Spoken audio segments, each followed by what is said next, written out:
Alrighty, folks, my name is Janaki. And this is Madame Bathsheba. And together we are Catamancy Tarot. Well, welcome. Thank you for joining me on this rainy, gross day here in Michigan.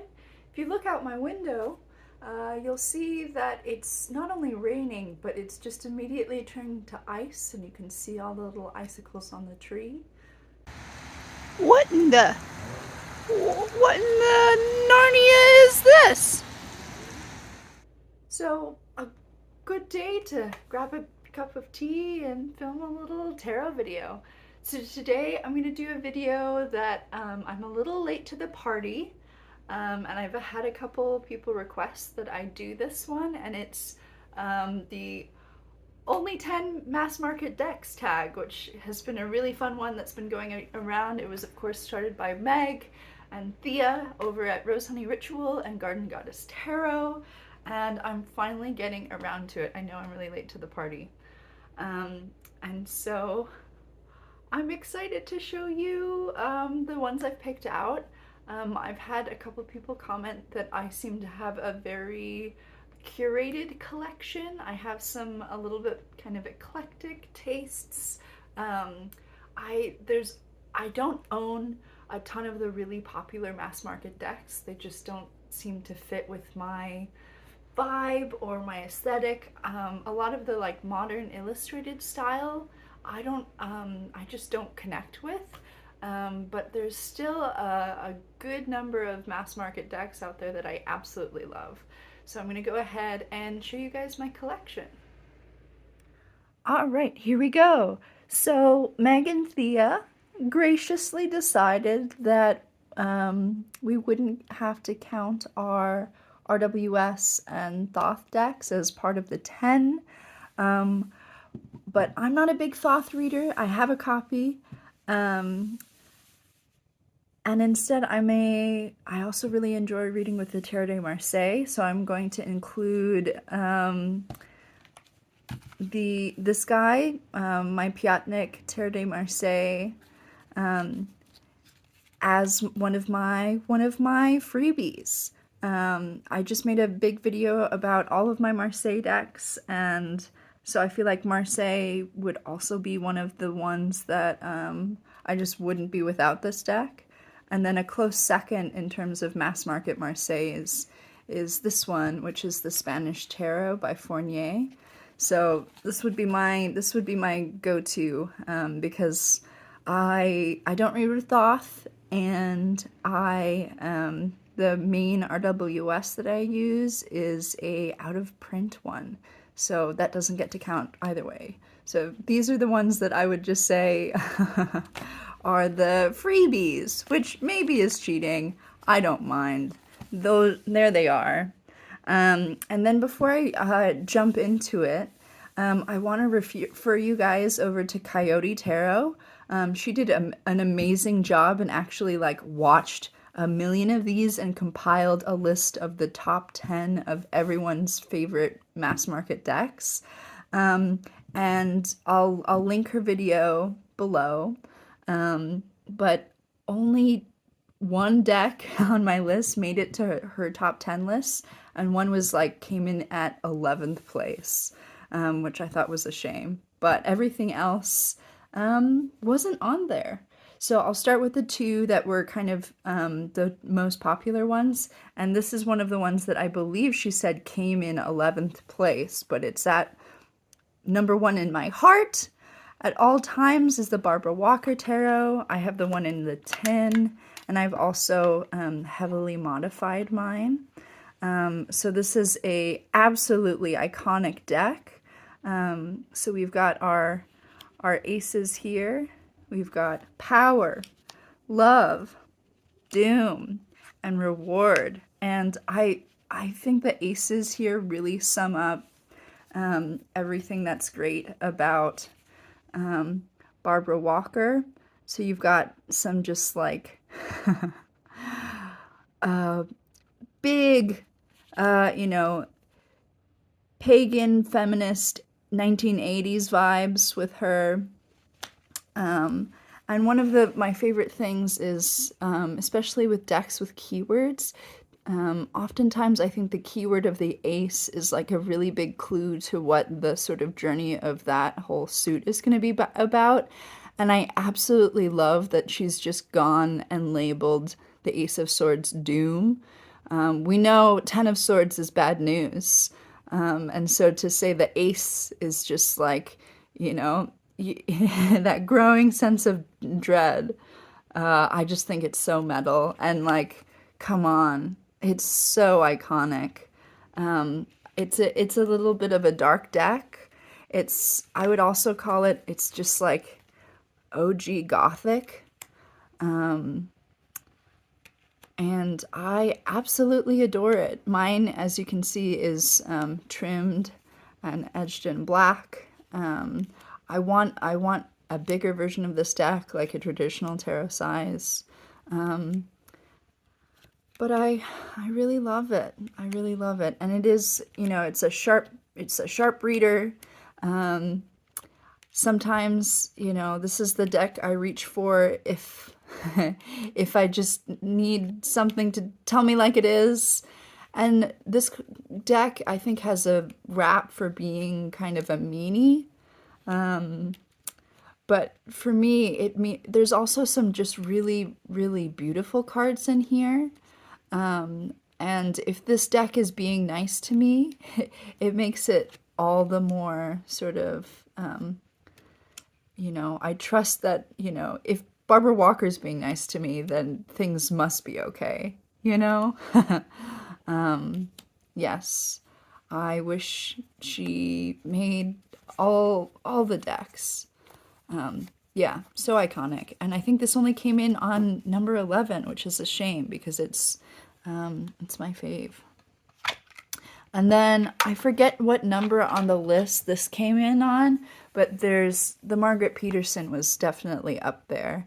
And I came into this only last year, and it's such a classic. It's such a fave of the tarot community. Sorry, I'm getting a little bit of a glare here, but I'll do my best. But you guys know what this one looks like, and this is one I've still been getting to know. But this color is like probably one of my favorite colors, and I've edged it in that same color. And this is just one of the ones where you can kind of tell it took, you know, 20-something years to make. And it's really, really beautiful. And it's just, you know, I love the quality on this one. It has a certain smell to it. There's that, you know, classic cardboard box. The little book is great. And it's a very, very kind of meditative deck. But an absolute national treasure is our Margaret Peterson.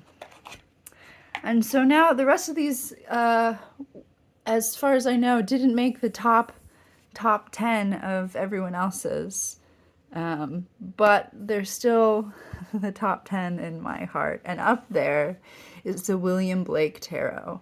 So if you guys watch my standout decks from 2022, this is one of them.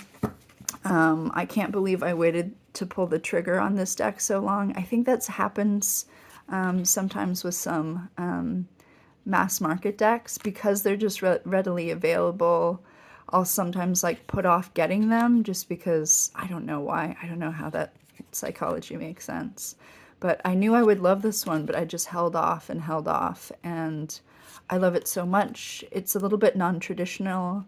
All of the majors have been renamed, but I kind of like that. And then all of the suits have keywords, which I also enjoy, and the suits have been changed to science, poetry, music, and painting.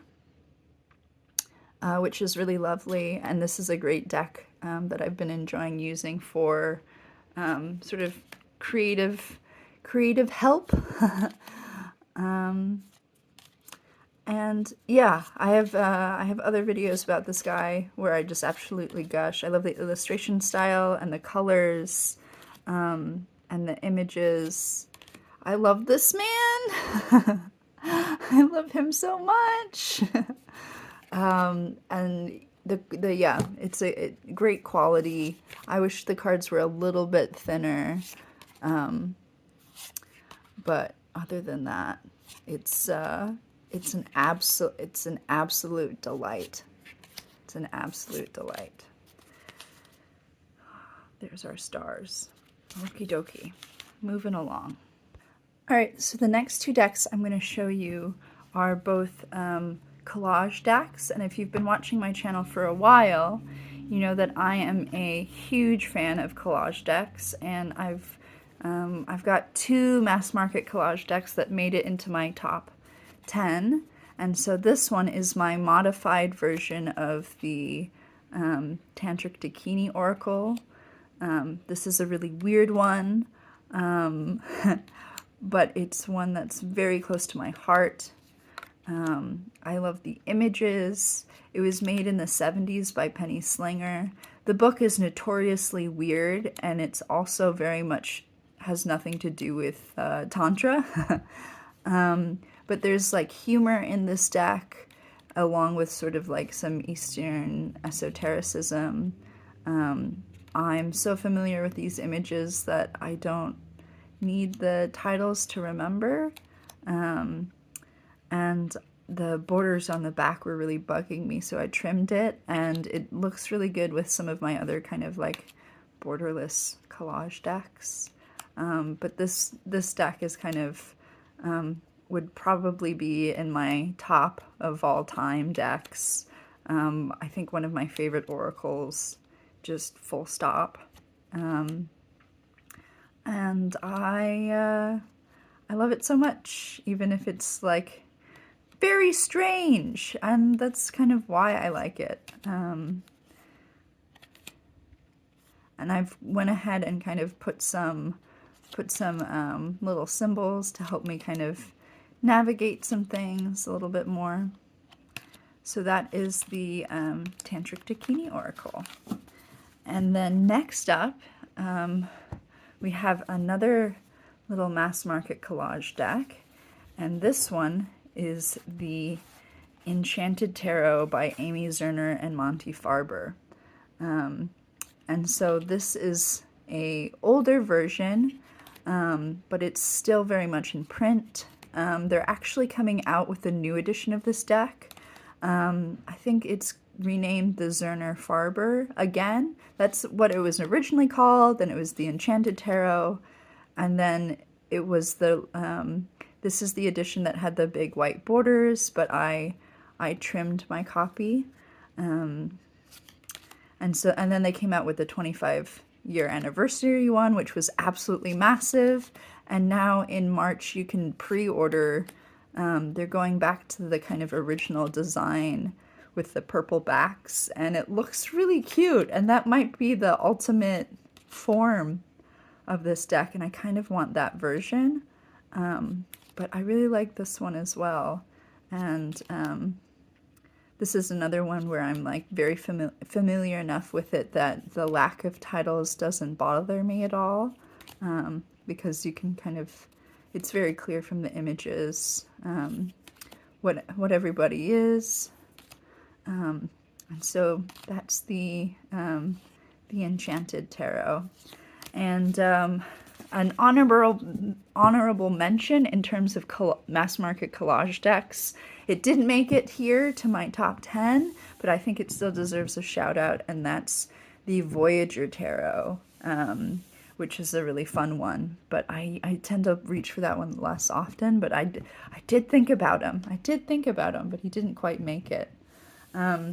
The next one I'm going to show you, or the next two we're getting into, are a little bit more kind of esoteric, and I'm a big fan of esoteric decks, and this one is literally called El Gran Tarot Esoterico, so This is by Fournier, and I love Fournier. They make the Spanish Tarot, which is one of my favorite mass market Marseille decks, and they also make, like, I could have, you know, any one of Fournier's decks could have easily kind of made my list, but this is one of the ones that I've had the longest, and I think they're really something. And I love these backs, probably some of my favorite backs ever. Just simple, esoteric, very fun. And this is a very unusual deck. The pips are based on the Picardian system, which is basically kind of, at the turn of the century, tarot was taking a lot of different turns, and we eventually ended up with the Rider-Waite-Smith, and that's just become so absolutely iconic. But one of the routes that, or roads that wasn't taken, and that kind of disappeared, there's a few decks out there, but they're very rare, is this sort of Picardian system.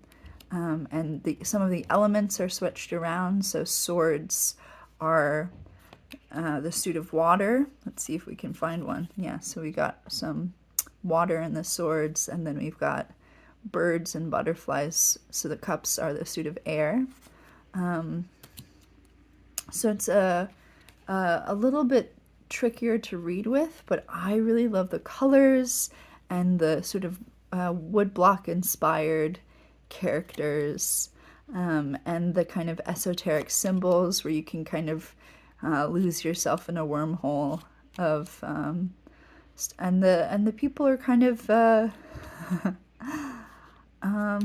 this devil is so good. Yeah, it can be a really fun one to read with, and whenever I read with this deck, it just makes me feel like an old school alchemist, and that's sometimes a fun vibe if that's something you're into. But that's our El Gran Tarot Esoterico.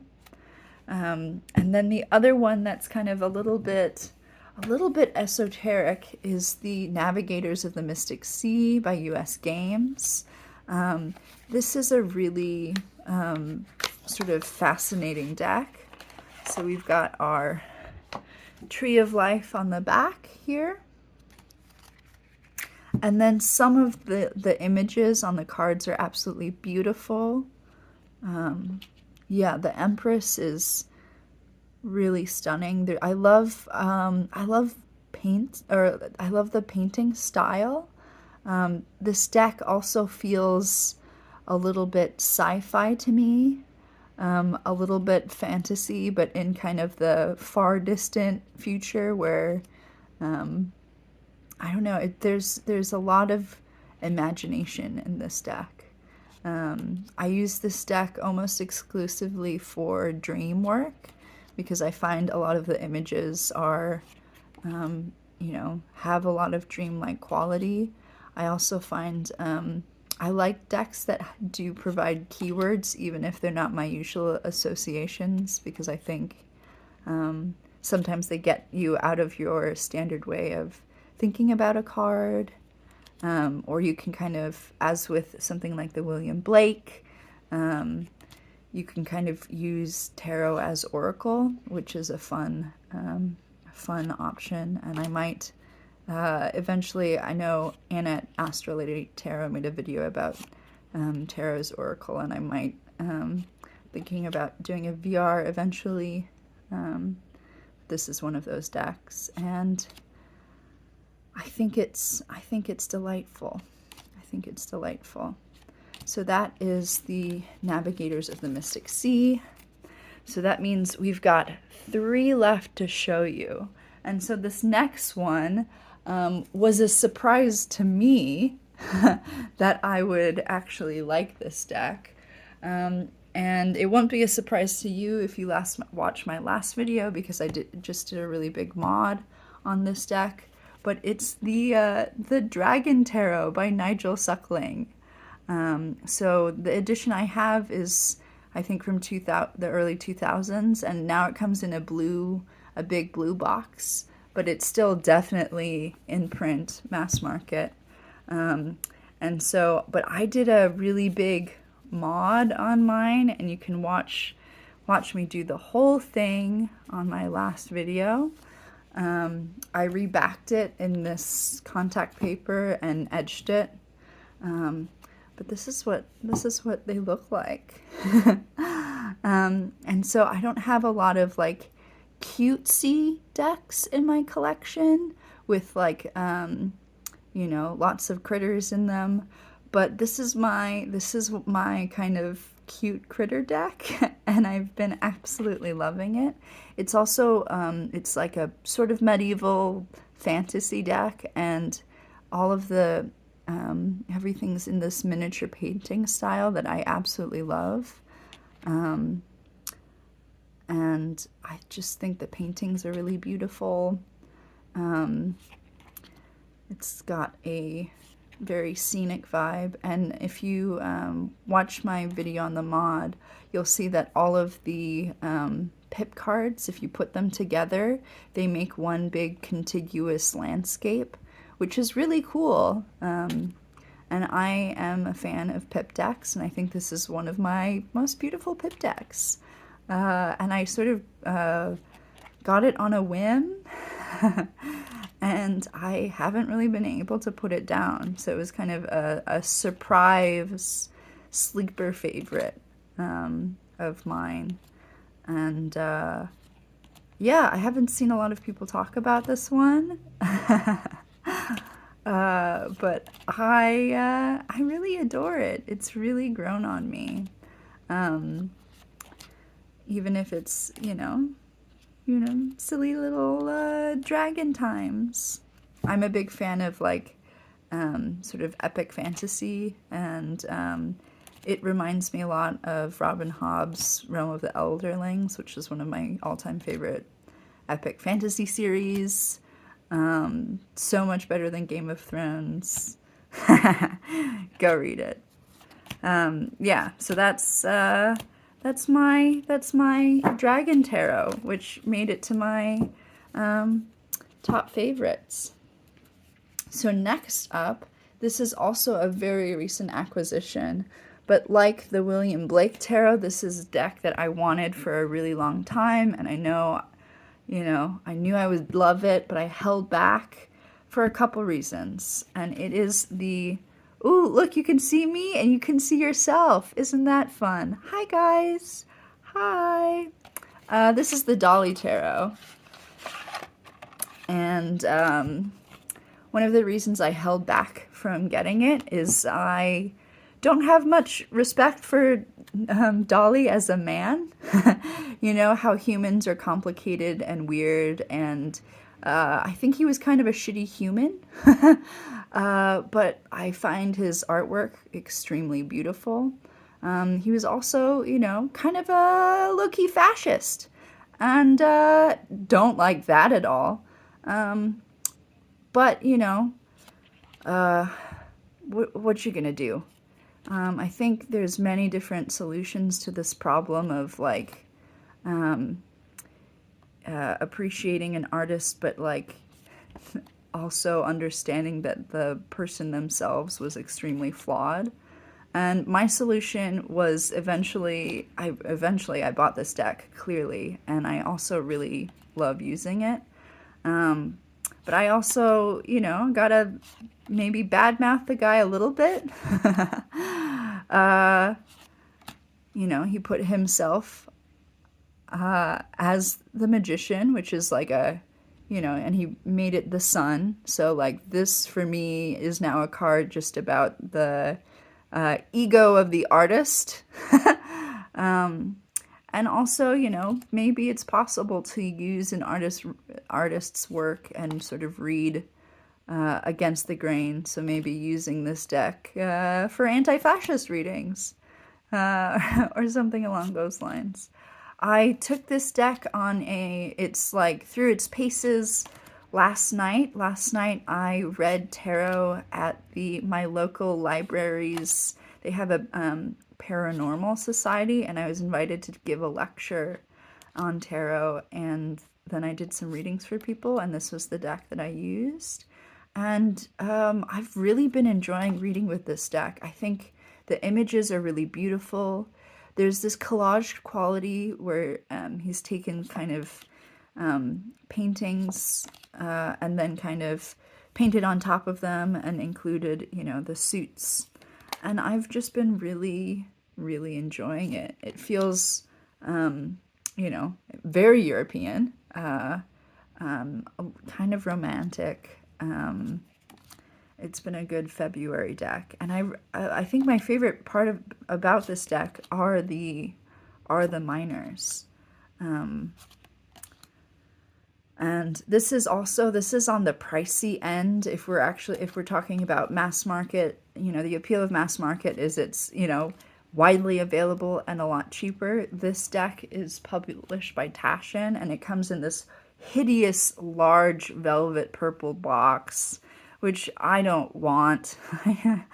And like a book that's really awkward in its proportions, and I wish we didn't do that. And then it's I think full price, they were selling it for $60 or something like that. I think I got it on sale for $40, which is still on the higher end of mass market decks. So for all its, you know, for all my quibbles with it, I've just been really, really loving this one. Like, look at that ace! So good. All right. And so for my very last one, this is one that I had to double check and make sure it was, oh, we had a little power fluctuation there in the storm we're having. But as I was saying, I had to make sure this last one counted as mass market because it is printed in India by Ohm Books International. But in the US, and I think for most of the world, you can buy this deck on Amazon for under $25. And so I think that makes it mass market, right? And so this is the Yoginis Oracle. Sorry, we're having some lighting fluctuations here. And I think this is just a really beautiful oracle, and I don't see it sort of talked about a lot.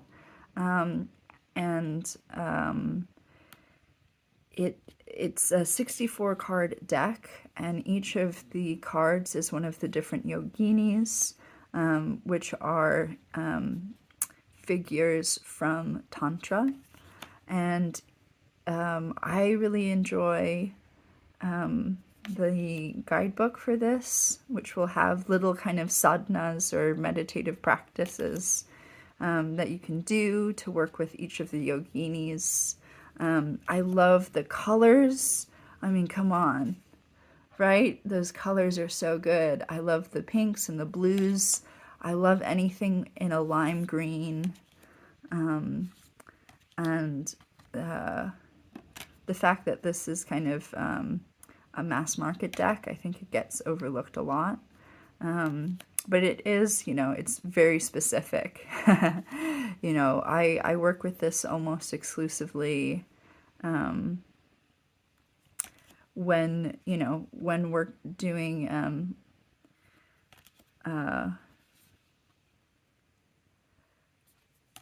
like yoga asanas, like I'll pull a card before then, or before a meditation. So it's kind of more in that sort of line. I don't use these so much for divination, but I think they're really rad.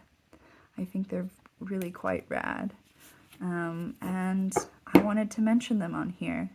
Another oracle deck that is an honorable mention, that's also kind of very specific in that it only works within one particular religious system, is the Oracle of Doors, which is an ancient Egyptian oracle deck that I worked a lot with last year. So that didn't quite make the cut, but I just also wanted to mention that one. But that, oh, look at this praying mantis. She's so good. I love her. Okay, so that was it for my mass market, guys. So I hope you guys enjoyed. I hope let's see here so you can see some of them. I hope you enjoyed. I hope I got to share maybe some mass market decks that are a little bit less loved, but still very much loved by me. And I hope you enjoyed this, and I will see you guys all next time. Bye for now.